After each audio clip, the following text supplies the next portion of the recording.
dedicated to the memory of Saint Cassianus of Imola, the patron saint of shorthand writers. He's notable for two things. He invented a system of shorthand, and he was stabbed to death by his angry students using their styluses. Why is he appropriate saint for tonight, you might ask? Well, I think because our keynote speaker has had something of a parallel career. He helped invent, or at least develop, an important way of doing philosophy of education, which he taught to us, only to find that some of us later turned to use these same skills against the very man who taught them to us. Paul Hirst's writings are known, of course, to all of us. Originally trained in mathematics, he taught math in school for a number of years, lectured at the London Institute of Education, became Professor of Education at King's College, University of London, then Professor of Education and Fellow of Wolfson College at Cambridge University.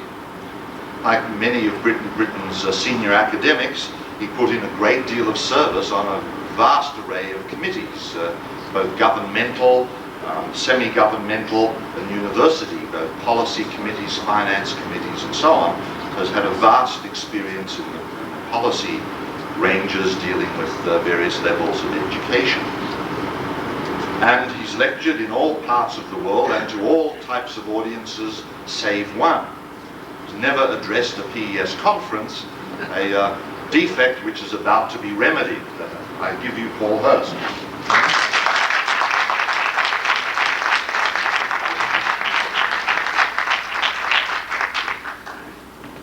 I say I feel very greatly honoured to be invited to address the conference at this 50th anniversary meeting, and I'm somewhat in awe and trepidation at the occasion. It's really very difficult to know what to talk about on an occasion like this, to do justice to it, and to choose something which is an appropriate topic for an audience which has such a diverse range of interests in philosophy of education. I think the real temptation here is to be over-ambitious, to go for something which would be of interest to everyone, and in so doing to go for something very fundamental.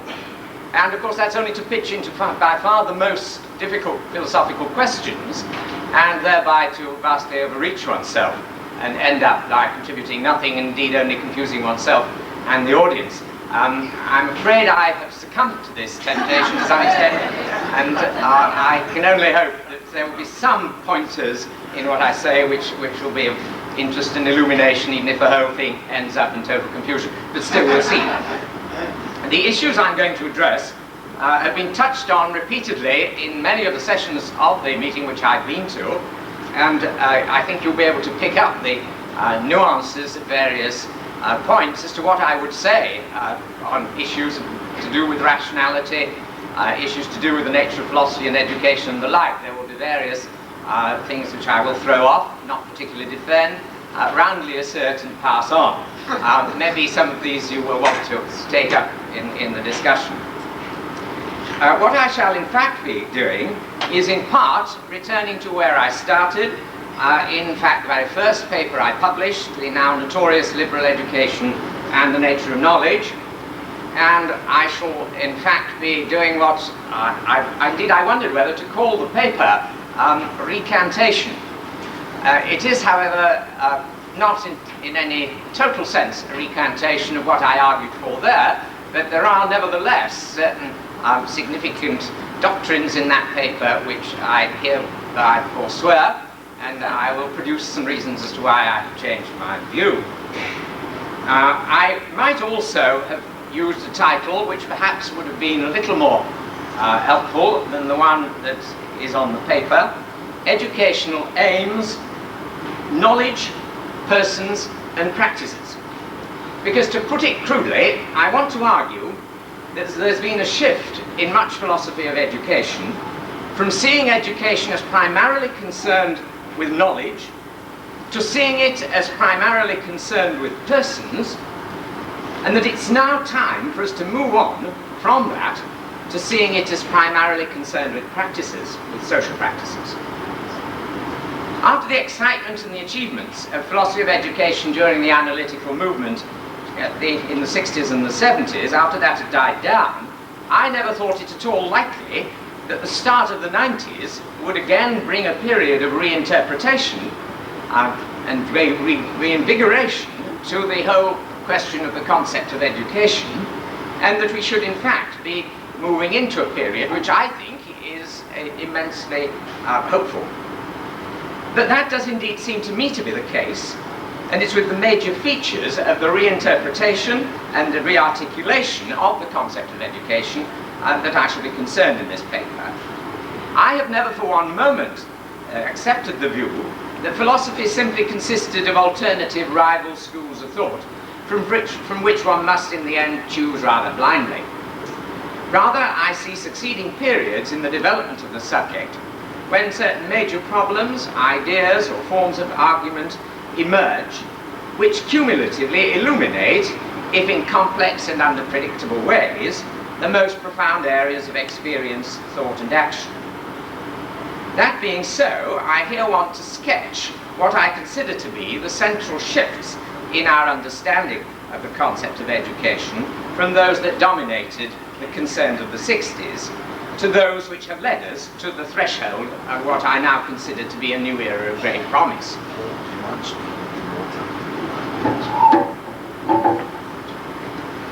I hope that'll be a bit better here. If you can't hear, perhaps you gesture. That's much better.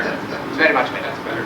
Thank you. So my theme is really to argue this shift in the characterization of educational aims from a primary concern with knowledge to a concern for persons to a concern for, I hope, in the future, with social practices.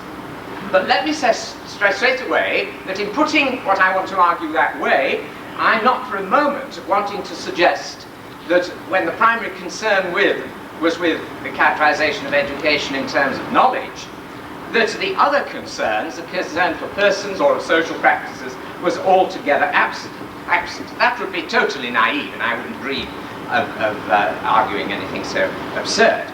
Even at the start of the analytical movement, at the height of the concern for education in terms of the knowledge which it is concerned, for instance, the writings of Richard Peters, who was certainly at that time in the UK the most distinguished of the philosophers of education, showed a most sophisticated interest in the development of persons and in the significance of social practices.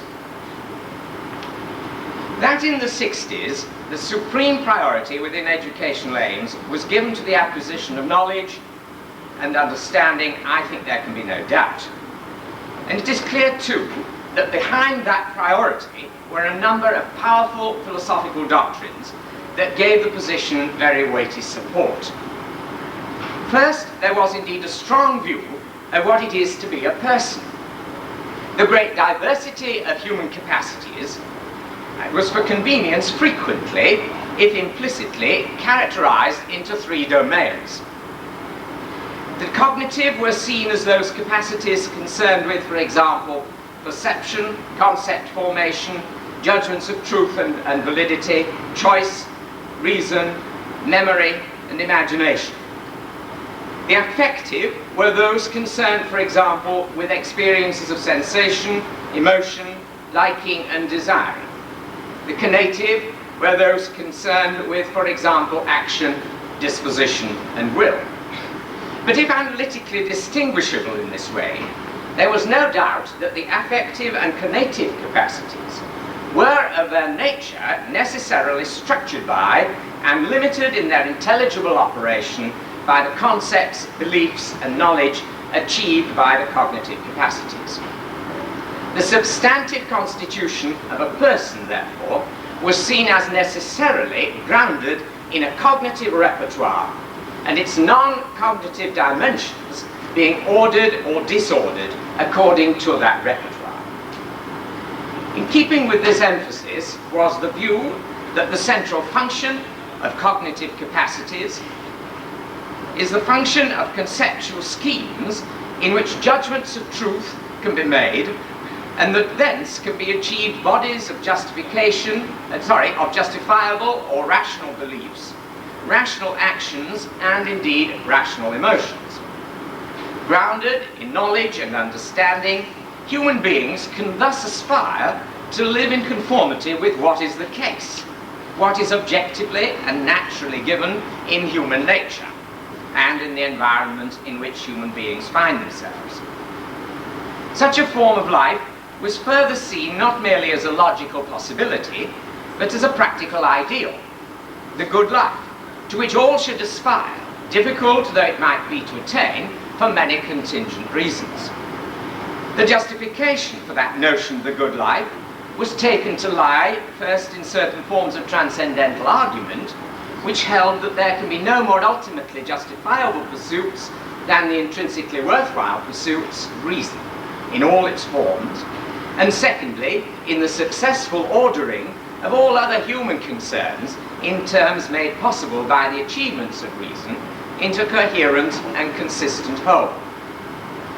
In this ideal, the form of the rational life for each individual may be genuinely open-ended, and granted the differences between individuals and between their contexts, only each individual can ultimately decide what defensible possibilities there are. Freedom of individual choice is thus, of course, central to this concept of the good life. But that choice has to be exercised according to the dictates of reason, and the commonalities of human nature and the environment are such that reason dictates a broad, common framework for the rational life for all.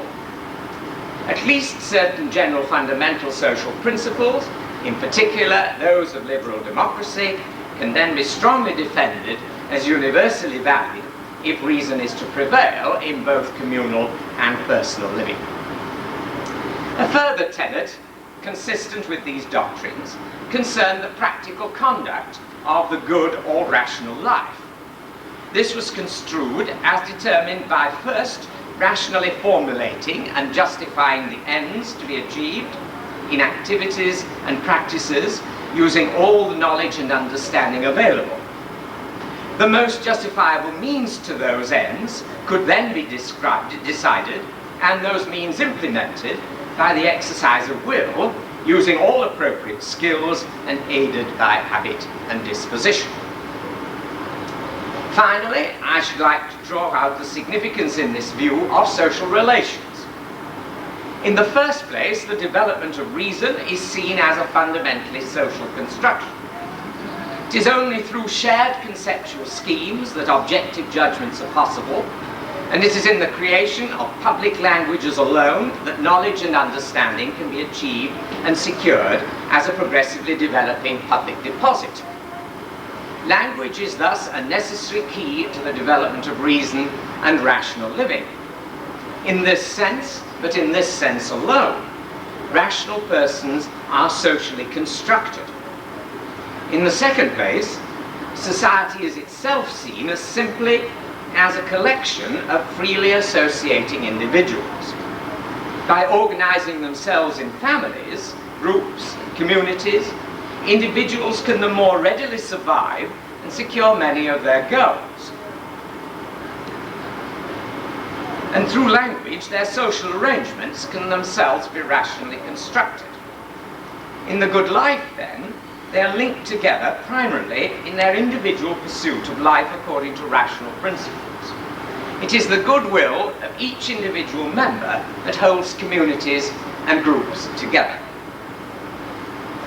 Put in these brief terms, the philosophical position, which owed so much to the tradition of the liberal Enlightenment and incorporated numerous achievements of contemporary logical analysis, was and remains, I think, very impressive.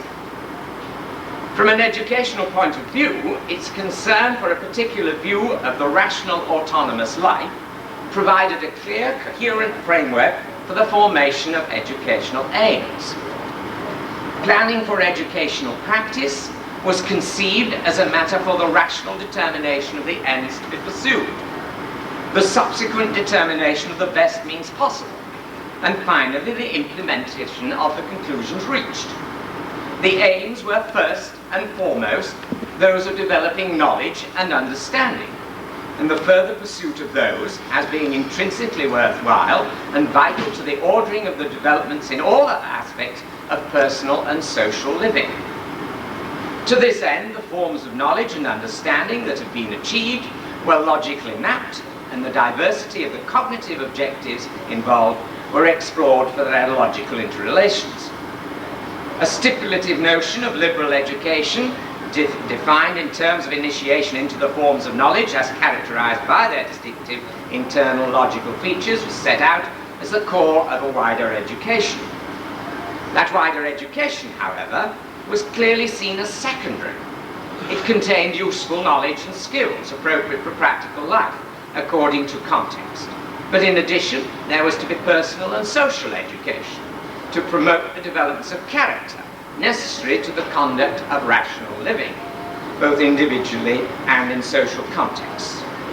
This last was conceived of primarily as a matter of moral education in the light of rationally justified principles, both universal and local. It was here that the education of the emotions and of the dispositions would combine to provide an appropriate network of virtues for the exercise of rational choice and the practical living of the good life. Now, even while this radically rationalistic approach to educational aid was being developed, there were repeated signs of unease with it. Unease that arose from long-standing criticisms of certain of its crucial philosophical underpinnings, from internal contradictions that appeared in working out the details, and from recurrent worries about its applicability. In particular, there were grave doubts in many quarters about the primacy, over all else, of reason. It might be accepted that cognitive capacities have the logical significance for other capacities that are attributed to it here in this model. But that is not to accept that those capacities can in fact operate in independence of other given human characteristics, or that the knowledge and understanding the exercise of those capacities achieves can then be so directed as to bring about the rational ordering both of individual human lives and of human society. In direct opposition to the tradition that sees reason as capable of disengaged knowledge and understanding, not only of the external environment, but of all human characteristics, even including reason itself, there is to be found another tradition of similar philosophical power. In that tradition, reason is seen as, of its nature, directed in its operation by wants and desires that are, of course, essentially affective and conative in their character. Much of the analytical work beloved of philosophers of education in the 60s itself powerfully undermined the dissociation of cognitive and other mental capacities that was at times being assumed in the rationalist position. What is more, the form of body-mind dualism being espoused was equally forcefully being rejected by many philosophical colleagues.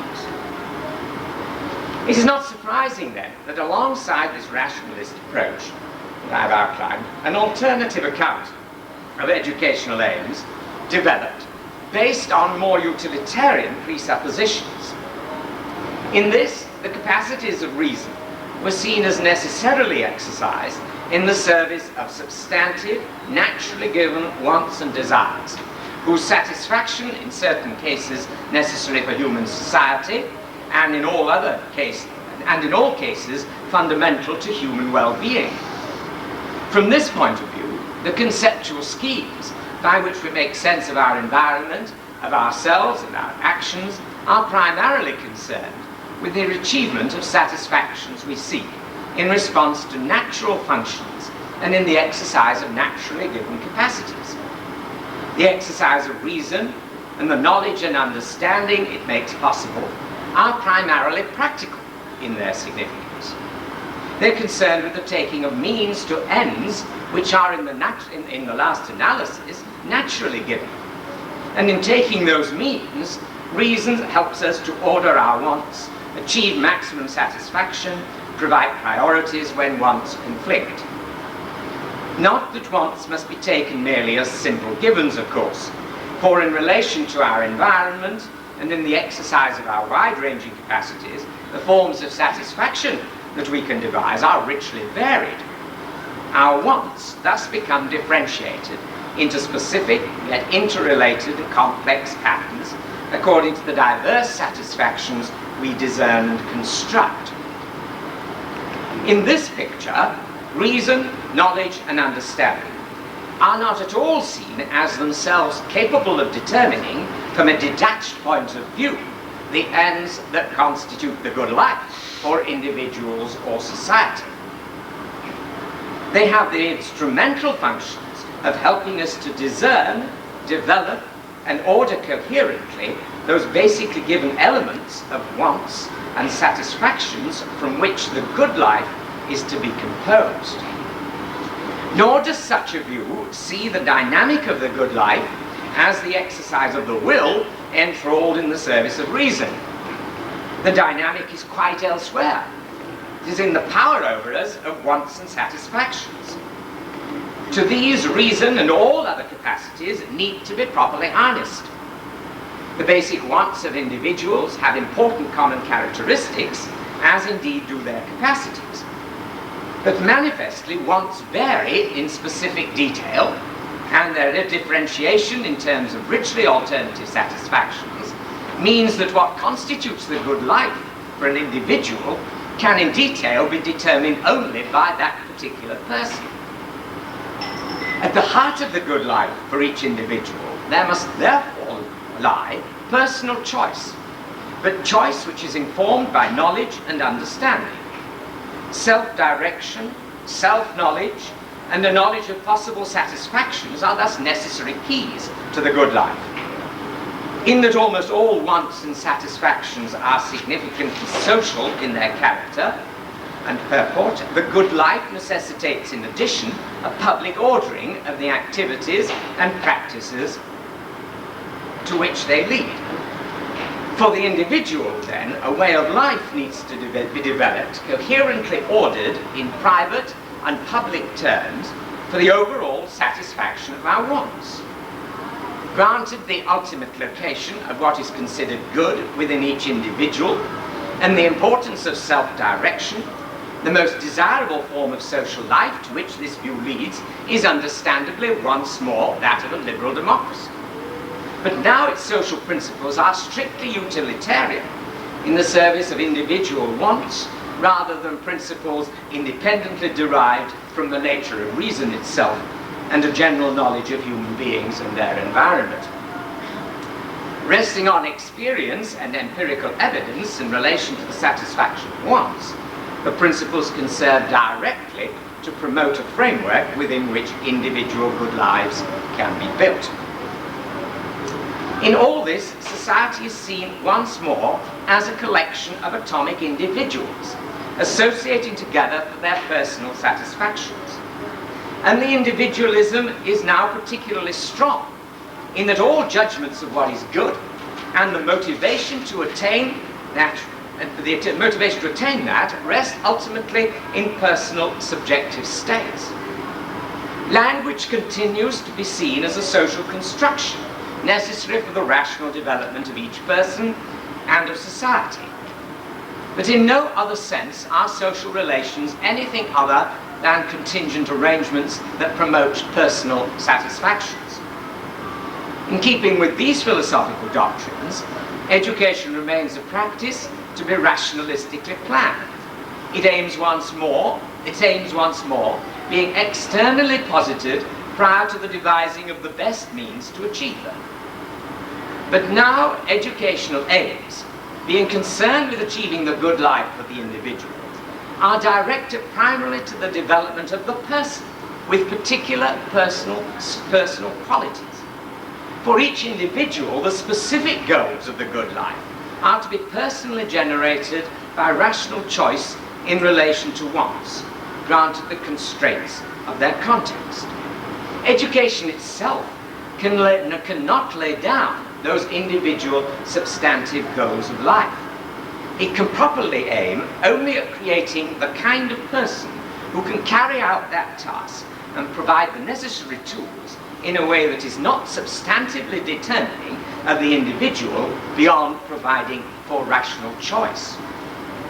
Such tools would clearly seem to include knowledge and understanding of self, of the physical and social environment, of available activities and practices with their related satisfactions and other consequences, and of coordinated ways of life. Educational content, too, could include instruction in skills and activities of manifest immediate utility. To some, however, education in these terms has seemed too strong an external determinant of personal development. They have preferred an even looser provision of opportunities for learning, from which choice can be made individually according to personal perceived interests. But more fundamentally, difficulties with the notion of choice being presupposed in this whole approach can also be seen to have shifted the emphasis for some. It can be argued that if choice is ever to become fully rational and to be successfully implemented, it must be directly developed in appropriate training. But how can that be done without introducing undesirable external constraints on personal choice? The answer for some has been to make the prime aim of education the development of those virtues necessary for the form of the rationally, or this form, should I say, of the rationally autonomous life. In that case, virtues such as truthfulness, lucidity, independence of mind, prudence, courage, benevolence, and justice are required. Though it's hard to see how these can be developed without an education in quite particular substantive practices determined by those providing the education. Such considerations, however, serve to highlight the central characteristic of this whole approach, the determination of educational aims, first and foremost in terms of a particular kind of person, a self-directing individual, for within the individual alone are to be found the prime determinants of what the good life is to be. The first approach to educational aims was dependent on a high doctrine of the powers of detached reason to both determine and motivate the good life. The second approach, however, is in danger of going too far in the opposite direction, undervaluing the role of reason in the determination of the good life, and of denying it any direct function in motivation. What is more, insofar as it finds a secure place for reason, this second version still hangs on to the untenable view of reason as a disengaged spectatorial capacity whose dissociated achievements are simply available to serve our independently given wants and desires. If this utilitarian approach denies reason the transcendental status given to it by rationalists, it nevertheless sees it still as keeping its activities within a separate, discrete domain. But if our naturally given capacities of reason are exercised from the very start in inextricable involvement in our exerting our other capacities, then the resulting achievements will of their nature be complex in character. Elements in these achievements may be analytically distinguishable as the capacities themselves have been in the first instance. But we must never confuse such analytically discrete elements for distinct existences. We shall never make sense of ourselves if we cannot overcome those dualisms that separate the activities and achievements of reason from those of other mental capacities, and those of mind from those of body. In seeking an account of reason that does fuller justice to its relations with other given human attributes, I suggest that each of these previous approaches does at least give us one important lead. First, following the rationalists, though reconstructing their account, we must, I think, recognize the motivating force of the exercise of the capacities of reason, just as we recognize the motivating force of the exercise of other capacities. The exercise of reason's capacities is itself an affective and conative matter. Only if we give recognition to the satisfactions, among all others, of pursuing and retrieving true beliefs and justifiable actions can we ever give an adequate account of the good life. The utilitarian approach I take to be right about the anchorage of values in wants and satisfactions. But at the inextricable place of the activities of reason itself, right within and alongside the other wants and satisfactions that we have, is fundamental to understanding ourselves as persons and to the determination of the good, which is the rational life for us individually and collectively. But secondly, following the lead of the utilitarian approach, in seeing the activities and achievements of reason as locked into our pursuit of satisfactions, we must take seriously the idea that reason is therefore always directed by our interests, and it is of its nature practical. That being so, our conceptual schemes are first concerned with distinctions relating to objects that give pleasure, pain, and other primary states of satisfaction and dissatisfaction. They're discriminative activities that lead to such states, and those activities themselves become objects of satisfaction. The knowledge that is thus developed in practice is, however, also practical in that it is from the start not simply or even primarily propositional knowledge or know that. It is rather a matter of know-how, of skill and judgment that is in major respects tacit or implicit rather than consciously recognized. Individual objects, situations or events are conceptually distinguished first because of their practical significance for our wants and desires. Propositional knowledge and belief are thus developments within the context of practice and are, I suggest, basically in the form of practical principles. The primary propositions that reason delivers are generalizations concerning successful or unsuccessful practice rather than disinterested truths. They are successful or unsuccessful practices for the satisfaction of our wants and desires. It is also the case that all propositional knowledge and belief is abstracted. It is partial, seeing situations and activities under concepts that can at best capture specific general aspects. Reason can put into propositional form only what is necessarily a limited element in any situation, trading in any given instance in categories that necessarily strip practical realities of all their other aspects, exclude unique particularities, and ignore all tacit considerations. What is more, there are no good grounds for believing, I think, that any array of such general principles, however extensive, could even in principle capture the full character of practical situations. On this view, practical know-how is developed in practice itself, its prime criteria of validity being success in achieving satisfactions. By conceptualization and generalization, however, it is clear that reason enables us in practical experiment to progressively develop ever more diverse forms of satisfaction, to generate new purposes and possibilities for personal and social activities, the taking of more effective means, the resolving of conflicts in the ordering of our satisfactions, and complex patterns of consciously intended activities. Without explicit conceptualization, the rational development of practice is necessarily insecure and lacking a critical examination of its presuppositions. It is indeed also only by such conceptualization of practices in shared linguistic terms that the peaceful resolution of social conflicts is possible and rational patterns of social life can be developed. But throughout the rational ordering of these activities, the test remains the practical satisfaction of wants. In no way can practical principles be derived from which individually or collectively are more than guides to the particularities of practice.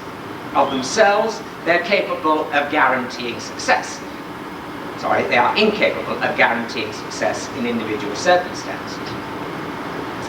But if I want to stress the practical source or generation of knowledge in the first instance and in the first activities of reason, what of propositional knowledge that is achieved in the seemingly spectatorial, non-practical exercise of reason in, say, the empirical knowledge of the sciences, in mathematics, or in our knowledge of persons, or in philosophy? I suggest first that such knowledge must also be seen as the product of practices that seek a particular form of satisfaction. It is that satisfaction which arises from the successful exercise of our given capacities to share conceptual schemes in which there can be agreement in judgments of truth. Such theoretical practices, as I will call them, result in the achievements of different forms of theoretical knowledge, which I long ago sought to distinguish by the logical features that characterize them. Grounded as they are in the exercise of common rational capacities in a given shared environment, these forms of knowledge can all potentially possess, I suggest, what we mean by objectivity, a formal characteristic which is most clearly exemplified in the physical sciences. In these areas, our rational capacities achieve their satisfaction in the attaining of propositions that meet the objective criteria those capacities themselves make possible.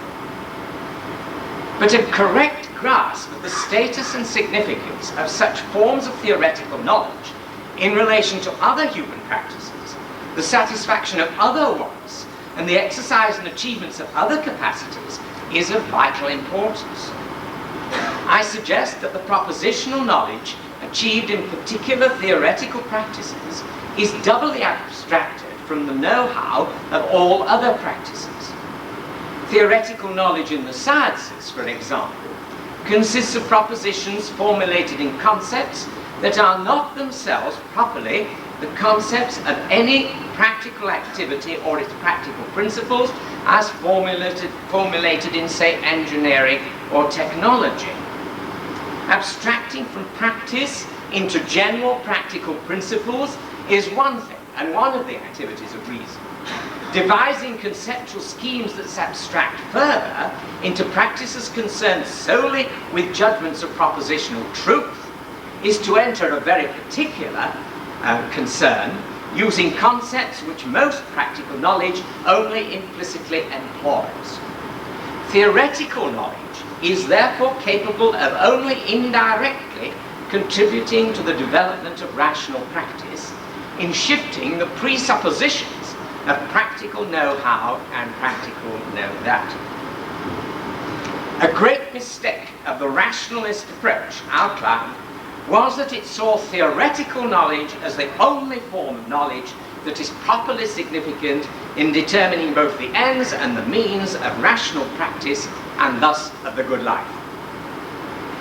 It is an error of the utilitarian position outlined that if it rightly sees the ends of the good life to lie in the practical satisfaction of wants, it still sharply dissociates reason from those wants and continues to see theoretical reason as paramount in the determination of the means for the good life.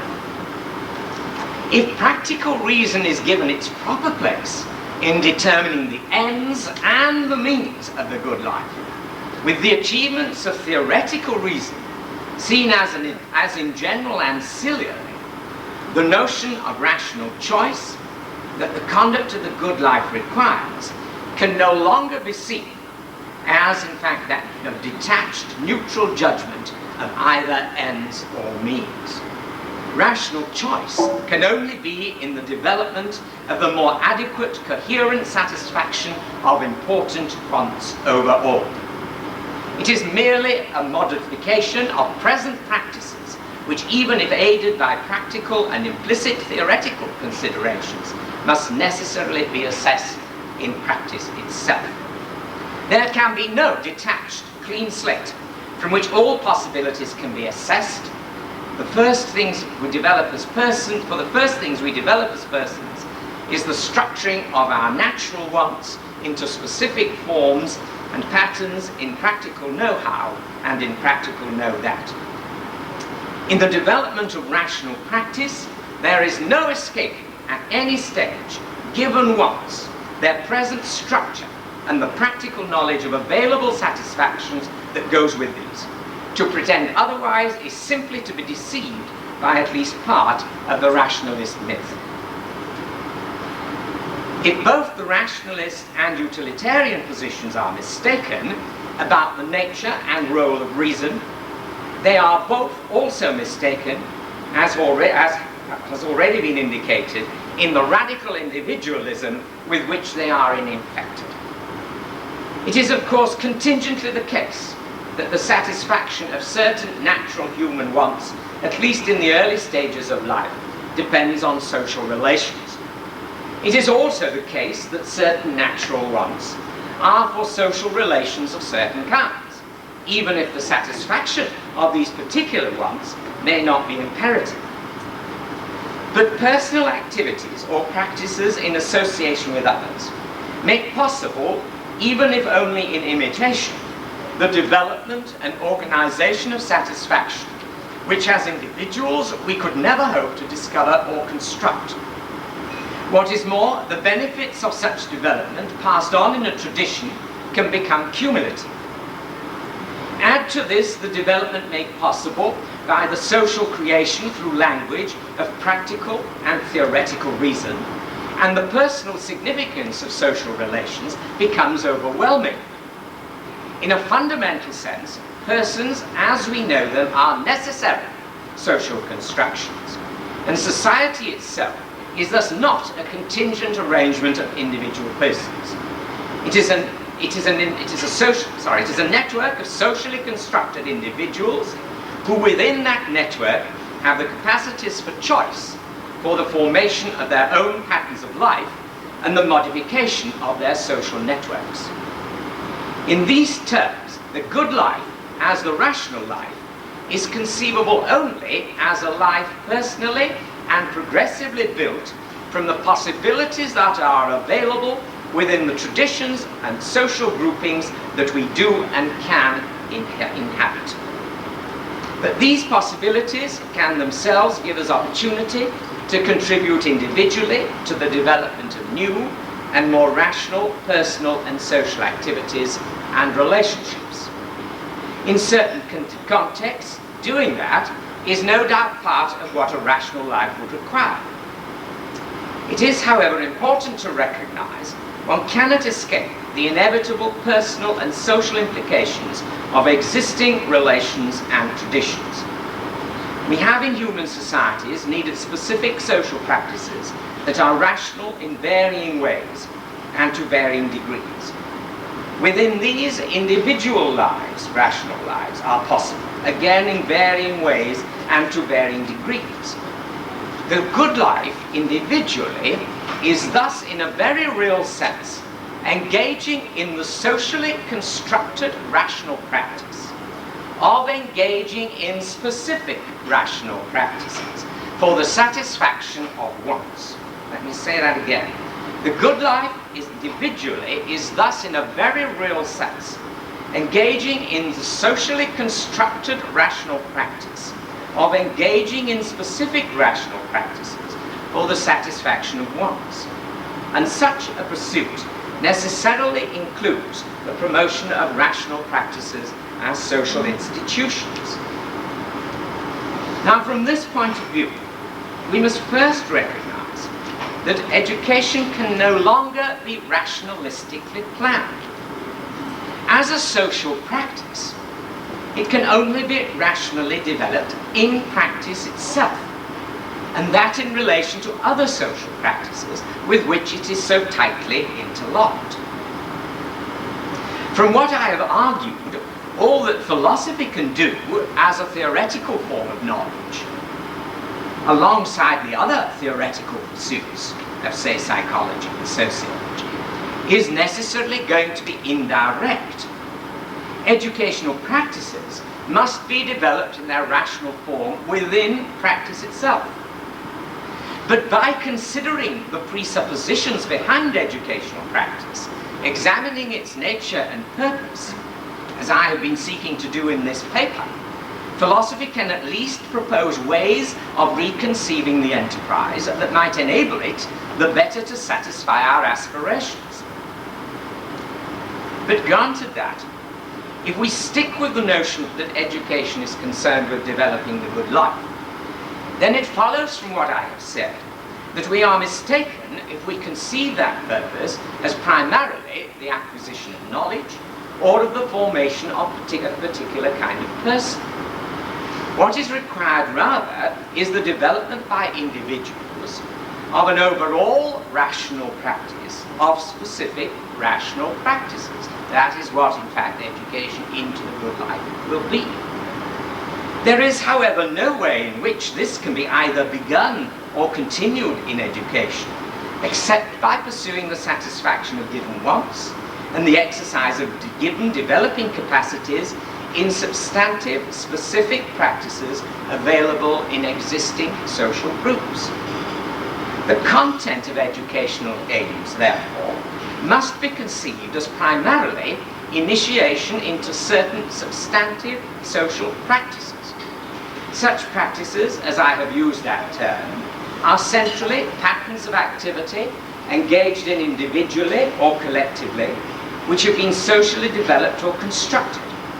They are complex, interrelated packages of such elements as actions, knowledge, judgments, criteria of success, values, skills, dispositions, virtues, feelings, indeed elements from across the full range of the achievements that human capacities make possible. Education in these terms will necessarily involve the acquisition of knowledge and the development of a person. But what knowledge is acquired, or what sort of person will result, is not the first determining consideration. That is rather that the individual be initiated into those practices that will at every stage of their history constitute the good life for that individual. At the start of education, what those practices are to be into which people are to be initiated must be determined first by others. They must choose those practices in relation to both the emerging given capacities of the individual and the physical and social context. In engaging rationally in the practice of education, others will thus progressively select the practices and they consider most defensible for the individual, for present immediate wants and for the future development of the good life. And as the individual's wants, capacities and achievements are thus developed, so the practices education involves must become more and more the subject of the individual's own modification and choice in rational terms, in the exercise, of course, of practical reason. This suggests that education will be likely to involve practices in at least three distinguishable domains. First, there will be all those very varied basic practices necessary for any individual to be rationally viable in their given everyday physical, personal and social context. Secondly, there will be practices from that much wider range of optional practices available for the construction of each individual rational life. Both these kinds of practices, sorry, I shouldn't look up, I can't then focus where I am. Both these kinds of practices will inevitably figure in education from its very beginning. Progressively, however, if that life is to continue to develop its rational character, there must be developed practices of a third kind. These will be second order to the first two categories, being constitutive of critical reflection on the latter. By these second order practices, already acquired first order practices can be modified in personal rational judgment, and new practices can be pursued as judged best in the self-direction of life in detail and overall. Amongst this rich diversity of practices, these three categories, as I have suggested there are, the practices concerned with the systematic pursuit of theoretical or academic knowledge, I see as falling within the second category, and as likely to figure as significant elements in the life of relatively few. They are, however, as I have argued, crucially important practices, the pursuits of theoretical reason, crucially important for all, as their specialist achievements contribute substantively, if only indirectly, to the rational development of many practices in all three categories. Theoretical or academic knowledge is important in the social development of the practices of critical reflection that the good life requires. They are, however, themselves, in general, they are, however, not themselves in general necessary for the individual's conduct of the good life. Their place in education is thus seriously mistaken in the rationalist approach. What all this might mean for the practical development of education is a complex matter, and indeed is a practical matter which can only be developed in the light of practical experience in the practice of education. But I would conclude in making one suggestion. That is that the school curriculum be planned in units that at each age and level reflect the way in which practices in life in general fall into relatively discrete groups. I suggest that we should be done with artificially constructed units devised in analytical and rationalistic planning of the curriculum, and that we firmly reject the categories of academic disciplines as having a fundamental or primary curriculum status. If I am right in my argument, the academic disciplines have logically or temporally only a secondary place in curriculum construction. In this paper, I work from the very general notion of education as concerned with developing good lives. Each seeking to set out what that involves, I have argued that in much philosophy of education, we have been mistaken, particularly about the nature of reason, the nature of persons, and the social formation of persons. As a result, I have argued that education must be seen primarily in terms of those social practices from which alone good lives can be constructed. It will, in the process, lead to the acquisition of knowledge and to the personal development that we desire. I should like to think that this approach might in fact get us out of important difficulties and confusions that have for far too long infected educational theory and practice, and I've been very much encouraged by many of the papers given at this conference, which seem to me actually to conspire to just that sort of conclusion. Be that as it may, at any rate, I trust that I have at least raised issues of importance, and indeed I think I have raised issues which many of you do recognize important, to members of this society as it celebrates its 50th anniversary. I certainly commend them to you wholeheartedly for your consideration, and do so with very best wishes for the future of your society. Thank you.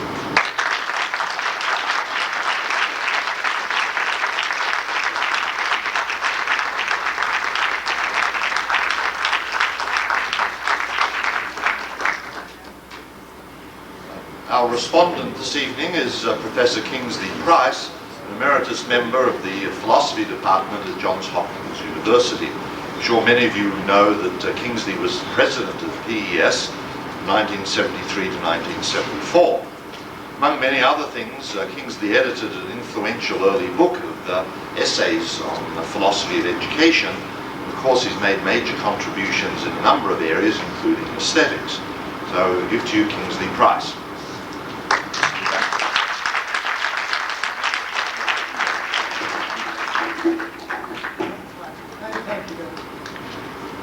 I want to, can you all hear me?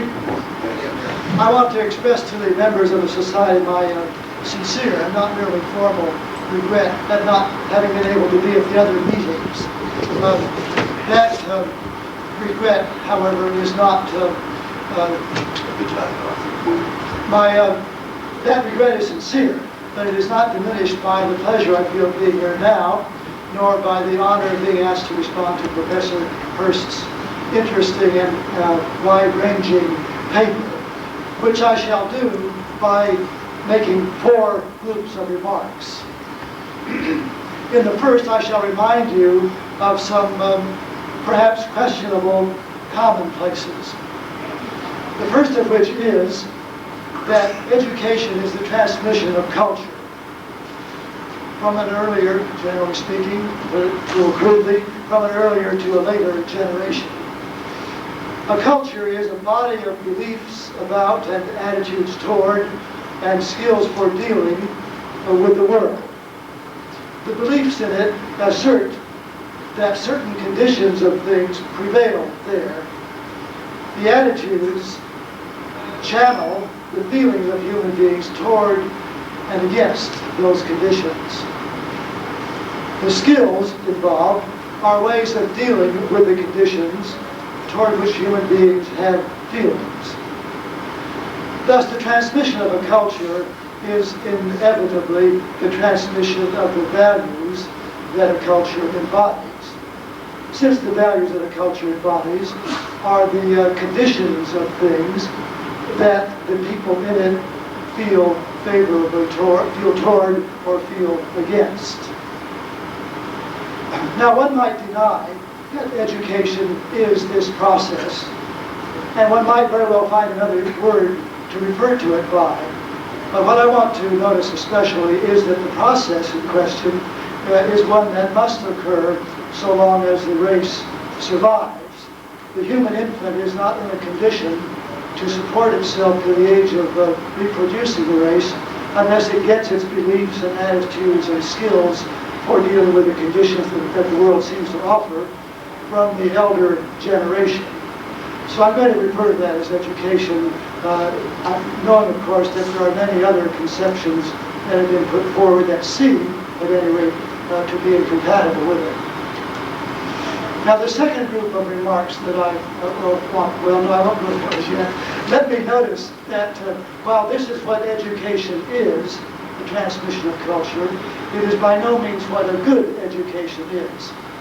The beliefs that we have as to what the conditions of things in the world are vary from one time to another.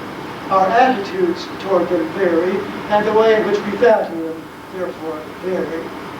So that for a new generation, at any given time, there may be many problems which the earlier generation has no skills to offer it to resolve. Or if it does, a skill that needs to be reformed in some way. Generally speaking, this skill is what we have often called reason. And a good education is one in which the elder generation bequeaths to the younger not merely a set of beliefs and attitudes and skills, but a kind of reasoning skill which enables the new generation to deal with problems that have arisen newly or problems which the older generation has failed to solve. Now, the second group of remarks that I want to make may not be quite so commonplace. First, we should notice, I think, that the transmission of a culture consists in the process of teaching and learning. That's a truism. It may not be quite so nearly one if we notice that that process of transmission is multitudinous and various. It consists of teaching and learning arithmetic and geography and literature, loyalty, hatred, generosity, bomb construction, health delivery, farming, and a myriad of other beliefs and attitudes and skills, each of which is in its turn various and multitudinous. Arithmetic consists in dealing in a certain way with blackboard and chalk, paper and pencil, words spoken, books read, objects manipulated, songs sung, and I don't know how many other kinds of more concrete activity. They're all teaching and learning arithmetic, but each of them is a different activity in which that is accomplished or at any rate attempted. And so for all of the other activities that go to make up the complex, multitudinous and various process of teaching and learning or transmitting a culture. We ought to notice that these aims, these activities, each of them has its own aim. The aim of teaching and learning arithmetic is that the younger generation should know it. And so for all of the other kinds of things that we teach and learn. Jealousy, hatred, generosity, bomb construction, and all the rest. We ought to notice that each of these may be thought of as an aim. Just as shooting is aiming at a target, so teaching arithmetic, however one may do it, is aiming at the younger generations, knowing that element of its culture. So that we might think of education as the transmission of culture, as just a great collection of aims, each of which is internal to the activity in question, in the way in which trying to hit a target is internal to the activity of shooting, not in any way distinct from it. But while this, and it might be the case that that is all that there is to education. It's just teaching and learning a lot of different subjects, if I may use that word, for the sake of doing it, as shooting might be shooting at targets just for the sake of doing it. But while that is possible, it of course isn't the case. Those who conduct teaching and learning have purposes in mind for doing it, consciously or unconsciously, and the goals of these purposes portend targets quite different from the mere possession of a skill or an attitude or a belief. So we teach arithmetic not simply to delight those who come to know it, which is more than just teaching it, but also in other cases in order that accountants should be more efficient. And so for every belief and attitude and skill that people teach and learn, there is an aim that those who conduct the activity have in mind, which is not internal to the activity in question, but altogether external to it. That's evident since it can vary independently, though the teaching and learning activity remains the same. So in our culture, we teach the skill of bomb construction for the sake of defeating enemies. But we might also teach it for the sake of teaching people how to inspect for bomb construction in order that war should be abolished and be no need to defeat enemies. All kinds of goals that people have in mind in teaching and learning, formally or informally, in or out of the schoolroom, in the television or in the religious sanctuary, which give to the education thought of as a lot of activities with internal aims, external aims. And these are the aims that we probably ordinarily have in mind when we talk about the aims of education. Both the internal and external aims give rise to two kinds of question. One of them is, what are they? The question as to what the aims of education are is not something that we will concern ourselves with here. They are, that is a matter of the empirical observation of people and biographical investigations and things of that sort. But what we are concerned with here, I think, are aims that are regarded as obligations on education, activities that education ought to perform. And the reason why we can ask education to perform them, why we can urge that education achieve them, is that they are all of the external kind. Education must, it consists in possessing certain internal aims. What we can ask it to do, what we can urge upon it, is that it should aim itself at this external target rather than another. Now, Professor Hirst this evening, this is my third group of remarks, has referred to three distinct kinds of aims that education has in the last 3 or more decades been urged to assume. I want to notice about the internal aims of education that while they all presuppose, they all require the belief that what they are aiming at in the younger generation constitutes the good life or helps to make life good or better than it would otherwise be. That is simply a fact. Nobody would try to shoot at a target unless he thought it was good to shoot at a target. St. Thomas and Aristotle said much the same thing in much more philosophical language. We can't ask them to continue to regard that life as a good one because it's simply a part of the internal aim of their activity. But when we come to the external, When we come to the external aims of education, we should notice that urging them upon education requires also that they be thought to bring about a good or better life than otherwise would occur for the young, but that it also must be the case that we know that it would be a good or a better life, that we have good reason to believe that it would be a good or better life. If that were not true, then it would not be true that education has that obligation. And if we didn't have some reason to think it's true, we would have no reason to urge the aim upon education. So there is this difference between the two kinds of aims. That in the case of internal aims, the belief that they lead to a good life is not one that we can bring into question.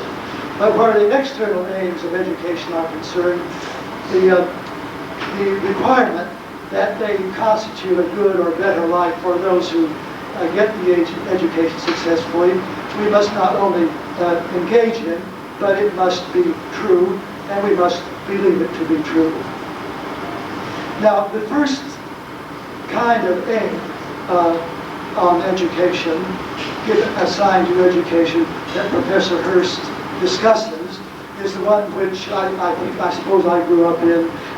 It's the view that a good life for human beings is one in which the livers of a good life possess knowledge, and in which they have achieved it, at least to some degree, by exercising their own skill of reasoning.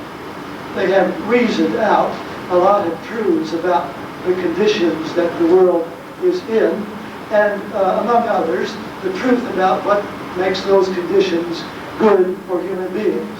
Knowledge of the good is a chief part of knowledge, which this view of the obligation of education expects teachers and learners to try to achieve. It presupposes the notion that the skill of reasoning is capable, as Professor Hirst has pointed out, of finding out the truth about the conditions that prevail in the world, and especially about the conditions, those conditions that are good in the world. If that were possible, then those who know could lend their talents to solving the social and personal problems left to them by the elder generation, as well as those that arise newly for them. What Professor Hirst has urged, this is, I think, one aspect of what he has told us, is that view of reasoning is not capable of finding what is good because it's skill exercised upon the wrong thing. After World War II, there was a certain resurgence of Kantianism. Platonism has never died, and we might interpret those philosophies as suggesting that education should train people so that by use of their pure reason, their independent reason, as Professor Hirst has called it, they would be able to find out what is good and proceed to improve their own lives as well as that of society generally by applying the knowledge. Now, a second view he has suggested denies that possibility to the skill of reasoning. Analysis, intuition, inference from it to conclusion, all that sort of notion of reasoning isn't capable of getting out into the world to find out what the truth is about the goodness of conditions that prevail there. It can't, because the notion of good requires reference to something that pure reason can never identify. The satisfaction of desire. A good life is one in which desire is satisfied. A better life is one in which a lot of compatible desires are satisfied.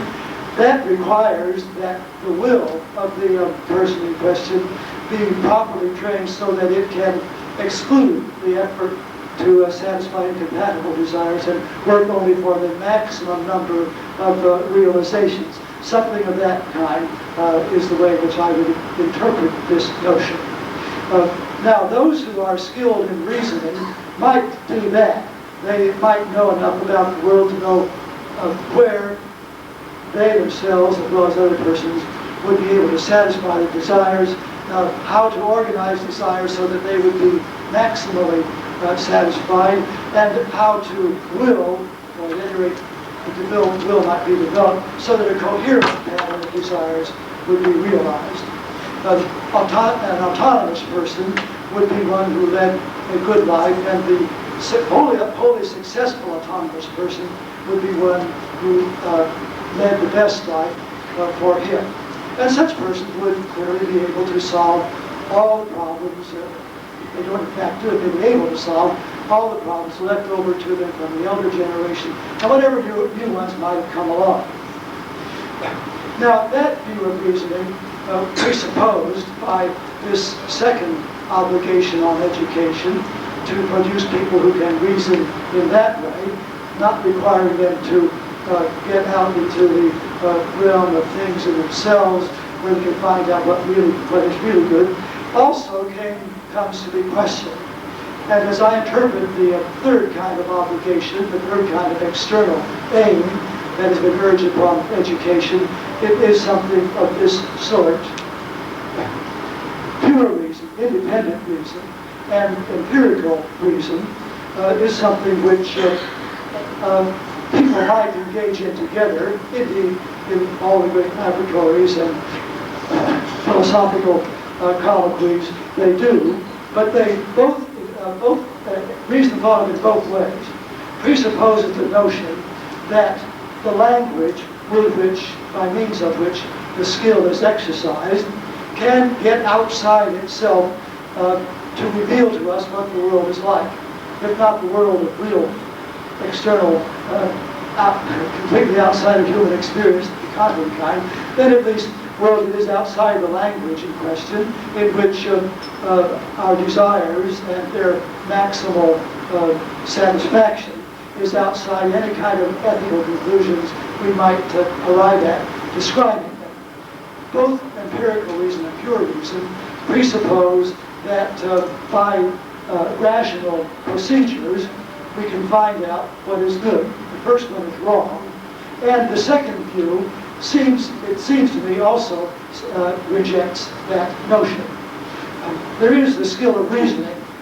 It is the skill of rational dialogue, of the use of language to arrive at true conclusions, let's say.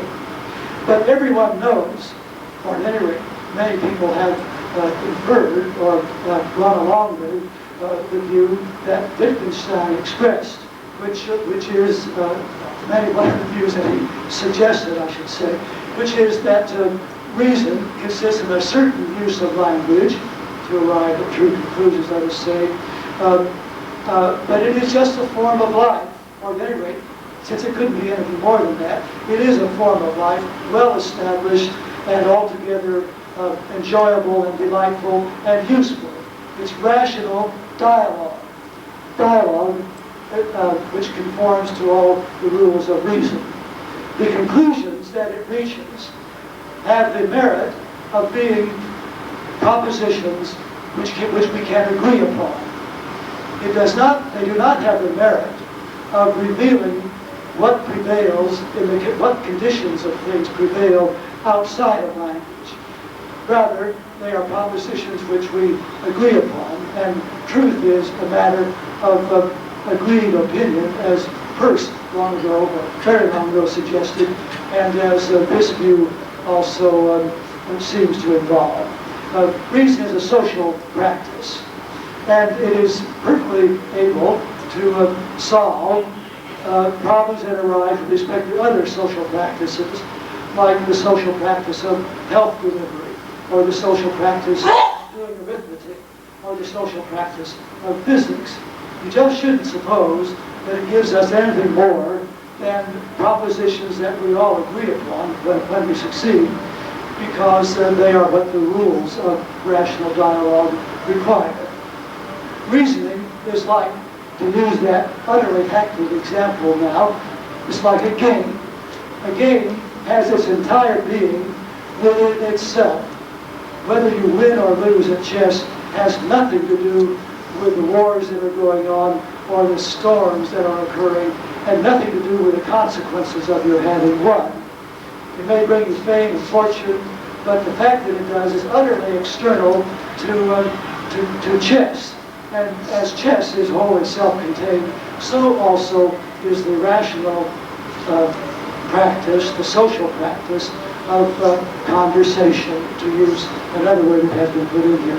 And so we find people like Richard Gorsley and others now holding that what education ought to do is to promote rational dialogue, not because it yields objective truth, but because it yields, it can yield agreement in assertion. Now, it's quite possible that, and this would certainly is a good life, as everybody has been inclined to think since the time of Socrates and Plato. They engage in rational conversation. I have my doubts about this view. I'm a little more skeptical of it, I think, than Professor Hirst is, if I have interpreted him correctly. I do not see how the belief that rational dialogue is what can solve problems and what can do it without getting outside of language, the peculiar characteristic of this view. And it seems to me that if we knew that it couldn't get outside of language, that it could not reveal to us the conditions that really prevail among things in the world, we could know that only if we could get outside language and see that it does not get outside language. It would be true only if we could know that it was true only if we could know that it is false. And clearly that is the case about rational conversation. It is not adequate to support any obligation about anything. The obligation to teach that kind of skill dissolves into nothingness just as readily, perhaps even more so, than do the other two obligations that we have, that Professor Hirst has put forward and I've been trying to examine. But if that were not the case, I think there is perhaps even a better reason for being skeptical about this view of the skill of reasoning that education must hand down, insofar as it can, from one generation to another. It's this: the social practice.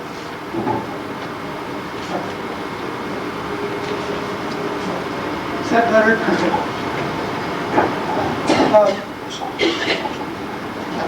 The social practices that most readily can be accepted if we think that that truth is nothing but agreement upon assertion is those that are already established.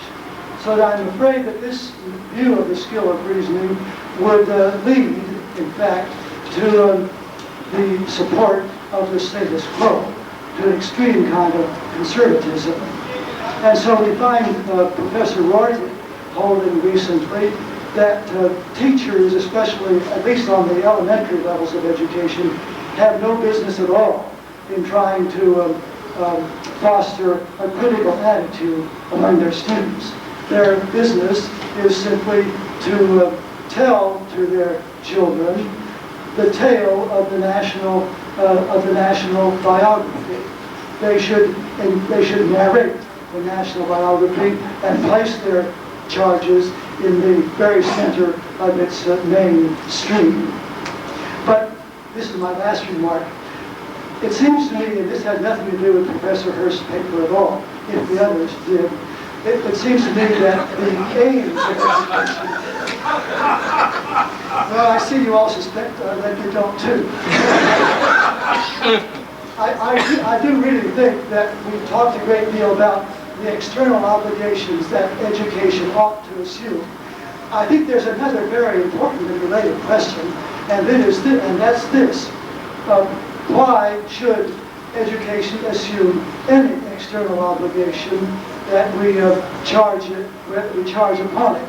I don't think we really know what education can actually hit, except the target of teaching arithmetic, geography, loyalty, hatred, generosity, farming, health delivery, and bomb construction, and all the other beliefs and attitudes and skills that we actually do transmit. For all the talk about democracy as the obligation of education, at least in this country, we don't have it. We've been saying that we teach for it, at least since public schools were established a century or so ago. But who votes? How many people vote in the country? How widely do we require that our representatives express or embody public opinion? We don't really know, I think, how any external aim can be very surely achieved for education. We might want to look into that too. And that's the last thing I have to say, but it has nothing to do with Professor Hirst. But I think it's important too.